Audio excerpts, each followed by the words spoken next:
Cellar సినిమాతో solid comeback ఇచ్చాడు ప్రభాస్. అయినా కూడా ఒక్కసారి కూడా మీడియా ముందుకు రాలేదు.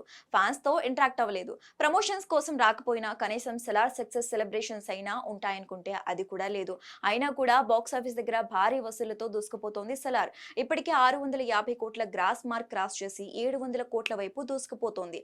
దీంతో తెలుగు రాష్ట్రాల్లో సెలార్ కలెక్షన్స్ ఓ రేంజ్ లో ఉన్నాయి. ముఖ్యంగా నైజాం ఏరియాలో ఇప్పటికే బ్రేక్ ఈవెన్ అయిపోయింది. నైజాంలో సెలార్ ను మైత్రి మూవీ మేకర్స్ వారు డిస్ట్రిబ్యూట్ చేశారు.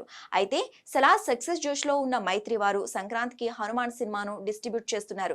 తేజ సజ్జా హీరోగా ప్రశాంత్ వర్మ దర్శకత్వంలో తెరకెక్కిన ఈ సినిమా మంచి పాజిటివ్ వైబ్ తో జనవరి 12న థియేటర్లో రానుంది. ఇప్పటికే ప్రమోషన్ స్టార్ట్ చేసిన మేకర్స్ జనవరి 7న గ్రాండ్ గా ప్రీ రిలీజ్ ఈవెంట్ ప్లాన్ చేస్తున్నట్టుగా తెలుస్తోంది. ఈ ఈవెంట్ కు రెబల్ స్టార్ ప్రభాస్ గెస్ట్ గా రానున్నట్టుగా తెలుస్తోంది. అయితే మరో వెర్షన్ ప్రకారం మెగాస్టార్ చిరంజీవి ఈ ఈవెంట్ గెస్ట్ గా వచ్చే ఛాన్స్ కూడా ఉందంటున్నారు. రేపో మాపో ఈ విషయంలో క్లారిటీ వచ్చే ఛాన్స్ ఉంది. అయితే ఈ ఇద్దరిలో ఎవరు గెస్ట్ గా వచ్చినా ఆటోమేటిక్ గా హనుమాన్ సినిమాపై అంచనాలు భారీగా పెరిగిపోతాయి. మరి హనుమాన్ కోసం మెగాస్టార్ వస్తాడా, ఆదిపురుష్ వస్తాడా అనేది చూడాలి.